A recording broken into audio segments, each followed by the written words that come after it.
उत्पत्ती प्रकरण 38. यहुदा आणि तामार. या सुमारास यहुदा आपल्या भावास सोडून खालच्या प्रदेशी गेला आणि अब्दुल्ला मकर हिरा नावाच्या मनुष्याच्या घरी जाऊन राहिला. तेथे शुवा नावाच्या एका कनानी मनुष्याची मुलगी यहुदाच्या दृष्टीस पडली. त्याने ती बायको केली व तो तिजपाशी गेला. ती गर्भवती होऊन तिला मुलगा झाला. त्याने त्याचे नाव एर ठेविले. ती पुन्हा गर्भवती होऊन तिला मुलगा झाला. तिने त्याचे नाव ओनान ठेविले. पुन्हा तिला एक मुलगा झाला. त्याचे नाव तिने शेला ठेविले. तो झाला तेव्हा यहुदा कजीब येथे राहत होता. मग यहुदाने आपला पहिला मुलगा एर याला बायको करून दिली. तिचे नाव तामार असे होते. पण यहुदाचा पहिला मुलगा एर हा परमेश्वराच्या दृष्टीने दुष्ट होता, म्हणून परमेश्वराने त्याला मारून टाकिले. मग यहुदा ओनान यास म्हणाला, आपल्या भावजईपाशी जा आणि दिराच्या धर्मास अनुसरून भावाचा वंश चालीव. पण ओनान यास ठाऊक होते की संतती झाली तर ती आपली होणार नाही, म्हणून तो आपल्या भावजईपाशी जाई तेव्हा आपले वीर्य जमिनीवर पाडी. हेतू हाच की आपल्या भावाला आपले बीज देऊ नये. हे त्याचे कृत्य परमेश्वरास दुष्ट वाटल्यावरून त्यालाही त्याने मारून टाकिले. यहुदा आपली सून तामार हिला म्हणाला, माझा मुलगा शेला वयात येईपर्यंत आपल्या बापाच्या घरी वैधव्य दशेत राहा. त्याला वाटले की शेलाही आपल्या मुलांप्रमाणे मारावयाचा. मग तामार आपल्या बापाच्या घरी जाऊन राहिली. बराच काळ लोटल्यावर यहुदाची बायको जी शुवाची मुलगी ती मरण पावली. तिच्यासाठी शोक करण्याचे संपल्यावर यहुदा आपला मित्र अब्दुल्ला मकर हिरा याचबरोबर तिम्रा येथे आपल्या मेंढरांची लोकर कातरणाऱ्यांकडे वर गेला.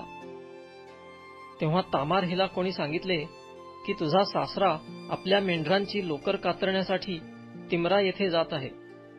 तेव्हा तिने आपली वैधव्य वस्त्रे उतरली व बुरखा घेऊन आपले शरीर लपेटून घेतले आणि तिम्राच्या सडकेवरील एनाईम गावच्या वेशीपाशी ती जाऊन बसली. शेला प्रौढ झाला असूनही अजून आपणाला त्याची बायको केले नाही असे तिला दिसून आले होते. यहुदाने तिला पाहिले तो त्याला वाटले ही कोणी वेश्या असावी, कारण तिने आपले तोंड झाकले होते. तेव्हा ही आपली सून आहे हे न कळून तो वाटेवरून तिच्याकडे वळून म्हणाला, चल मला तुझपाशी येऊ दे. तेव्हा ती म्हणाली, माझ्यापाशी आलास तर मला काय देशील? तो म्हणाला, मी आपल्या कळपातले एक करडू तुला पाठवून देईन. ती म्हणाली, ते पाठवीपर्यंत काय हडप ठेवशील? तो म्हणाला, तुला काय हडप देऊ? ती म्हणाली, तुझी मुद्रिका, गोफ व हातातील काठी दे. ही तिला देऊन तो तिच्यापाशी गेला. तेव्हा तिला त्यापासून गर्भ राहिला.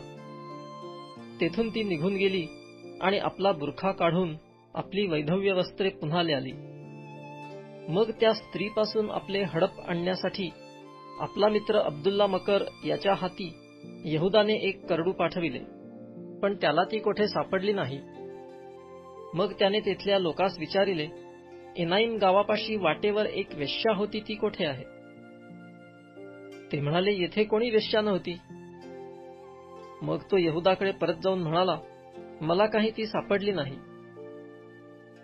तेथले लोकही म्हणाले की येथे कोणी वेश्या नव्हती. तेव्हा यहुदा म्हणाला, ते हडप तिजपाशीच राहू दे, नाहीतर तेथले लोक आपली छिथू करीतील. मी तर करडू पाठविले, पण तुला ती सापडली नाही. या गोष्टीस सुमारे 3 महिने झाले. तेव्हा कोणी यहुदास सांगितले की तुझी सून तामार हिने वेश्याकर्म केले व त्या जारकर्मामुळे तिला दिवस गेले आहेत. तेव्हा यहुदा म्हणाला, तिला बाहेर काढून जाळून टाका. तिला बाहेर काढिले. तेव्हा तिने आपल्या सासऱ्यास निरोप पाठविला की या वस्तू ज्या पुरुषाच्या आहेत त्याचपासून मला गर्भ राहिला आहे. आणखी ती म्हणाली, नीट डोळे उघडून पहा. ही मुद्रिका, हा गोफ व ही काठी कुणाची आहे ती? यहुदाने त्या ओळखून म्हटले, ती माझ्यापेक्षा अधिक नीतिमान आहे, कारण मी आपला मुलगा शेला तिला नवरा करून दिला नाही. यापुढे त्याने कधी तिच्याशी संबंध केला नाही. तिच्या प्रसूतीसमयी तिच्या पोटात जुळी आहेत असे दिसून आले.